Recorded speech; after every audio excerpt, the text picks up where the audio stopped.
Hi guys, welcome to Empower In. My name is Caroline Porter Thomas. Thank you so much for watching my YouTube channel. In this video, we're going to go over a disease process that you're going to see a lot in nursing school, and you're also going to see this most likely on your job, and that is chronic obstructive pulmonary disease. In this video, I've done my best to simplify the complicated process, and I've also created other videos that go over nursing exam style questions. And also, you can go to my website, which you can find a link right here, and you can take questions, which will help you further understand the disease process and expose you to the type of questions that you might be tested on in nursing school and also on the NCLEX. So I really hope that all of these resources help you out a ton. If you like this video and you want to see more videos like this, please do me a favor and give the video a thumbs up. Alright guys, without any further ado, let's get started and let's go over chronic obstructive pulmonary disease. Chronic obstructive pulmonary disease. Chronic obstructive pulmonary disease, which you will see abbreviated many times as COPD, is the term used for two different chronic lung diseases, which hinder breathing by limiting lung airflow and becoming severe with time. According to the CDC, it is the fourth leading cause of death in the United States. In the United States, around 24 million individuals are affected by COPD, and over half of them have symptoms and do not know it. Early screening is key to diagnosing someone with COPD before major loss of lung function occurs. Pathophysiology. In order to understand the progression of COPD, we need to understand the structure and functioning of the respiratory system. During the breathing process, air enters the main windpipe. This windpipe divides into two smaller branches called bronchial tubes. Each bronchial tube goes to one of the two lungs, where they are divided into numerous smaller branches, known as bronchioles.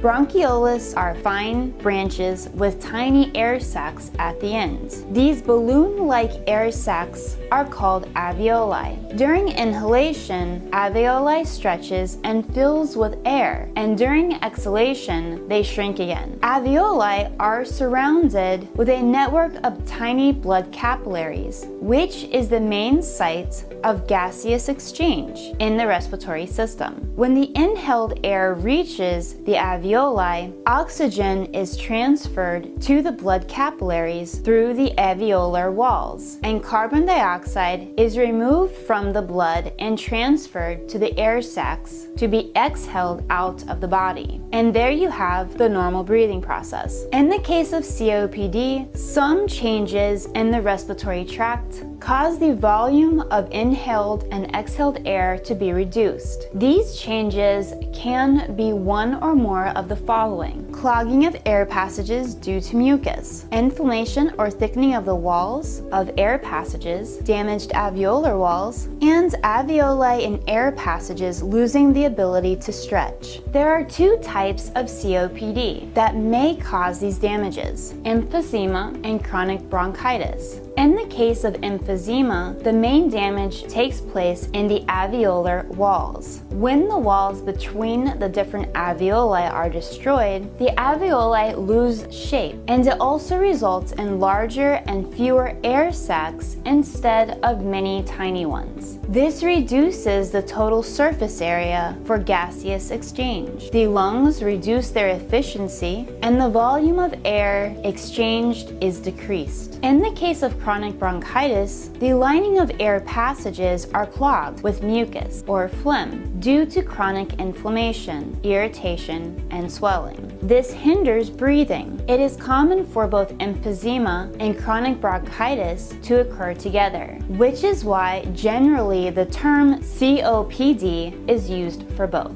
Causes. Most cases of COPD are caused by inhaling pollutants. That includes smoking cigarettes and pipes, and secondhand smoke. Fumes, chemicals, and dust found in some work environments can contribute to many people having COPD. Smoking, however, is the most common cause of COPD. Prolonged exposure to lung irritants can destroy air passages and lungs. Air pollution, dust, and chemical fumes from the environment or workplace can also cause COPD, but they are less common. difficult to understand genetics can also play a role in an individual's development of COPD, even if the person has never smoked or has been exposed to strong lung irritants in the workplace. There is a genetic condition known as alpha-1 antitryptism deficiency, which can also contribute in the development of COPD. However, it is very rare. People with this condition are deficient of alpha-1 antitryptism, also known as AAT, which is a protein made in the liver. Accompanied with smoking or lung irritants, this condition can destroy the lungs and cause COPD. Signs and symptoms. COPD is a progressive disease. In the early stages, there may be no symptoms, or they may be very ordinary and mild ones. But with the progression of the disease, more severe symptoms start to appear. Common signs and symptoms can be a persistent cough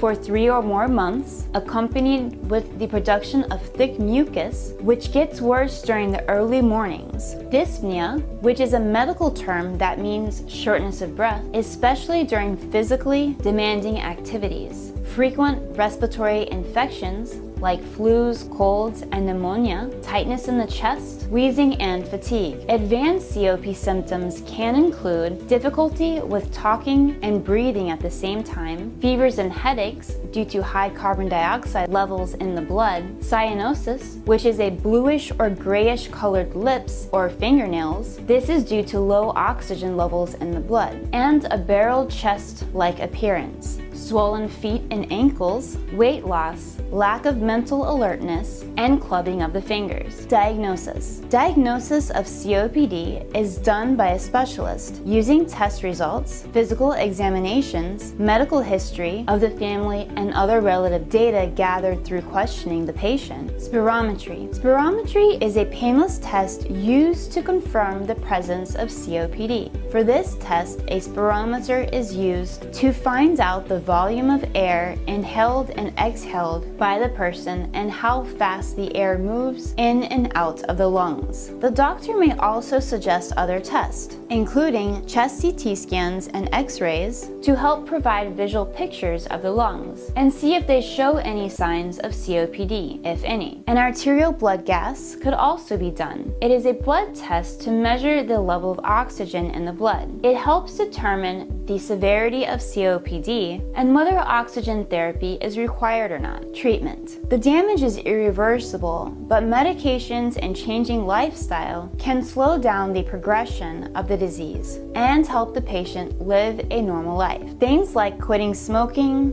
and avoiding lung irritants are the main steps to treat COPD. For help in quitting smoking, the individual can join a support group. Medications. There are many different types of medications used to treat the symptoms and complications of COPD. These can include bronchodilators. Bronchodilators relieves coughing and shortness of breath and assist in breathing. They are usually sold with inhalers. Examples of bronchodilators are short-acting Atrovent, levobuterol, Xopenex, Ventolin HFA, ProAir, and long-acting dilators can include Tudorza, Ceravent, Brovia, Spiriva, Aericapta, and Performist. Also, inhaled steroids can reduce inflammation of the air passages and prevent exacerbations. Examples of these could be Pulmicort and Flovent. Combination inhalers are a combination of bronchodilators and inhaled steroids. Examples of these include Symbicort, Advair, and Selmatrol. Phosphodiazepate inhibitors is a new drug used to treat severe COPD. It reduces inflammation of the air passages and helps them relax. A name of this type of drug includes Daliresp.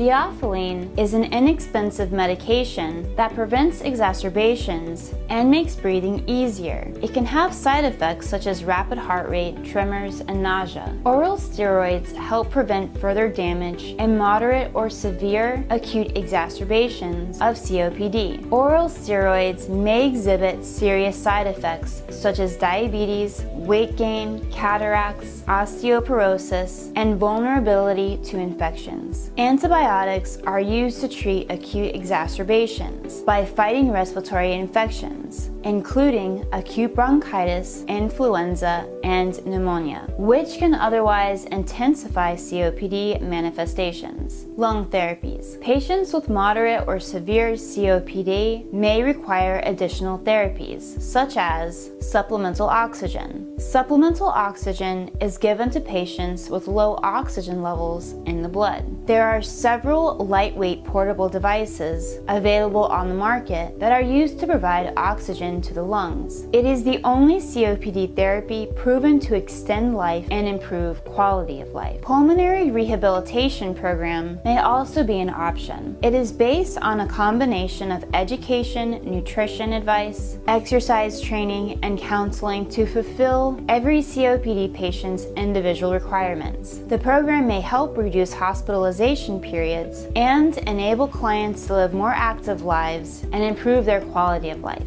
Surgery. Certain patients with acute emphysema, for whom medication alone is not enough, may have to go through surgery. These surgeries can include lung volume reduction surgery. This surgery is used to remove small wedges of damaged lung tissue to create extra space in the chest cavity. This helps the remaining lung tissue and the diaphragm to work more efficiently, and thus potentially extending life and improving the quality of life. A bull can also be performed. Remember, whenever you see the letters ectomy at the end of a word, it means the removal of. A bullectomy is when the alveolar walls are damaged. Larger air spaces are formed, known as bulla. Bulla can be so large that it can hinder breathing. A bullectomy is a surgery which is used to remove one or more large bulla from the lungs. Lung transplant. A lung transplant is recommended only to certain patients who meet certain criteria. Lung transplants improves breathing and helps to live an active life. However, it is a major operation, and so there are considerable risks associated with it, such as organ rejection, in which case the organ receiver has to take immune suppressing medications for the rest of his life.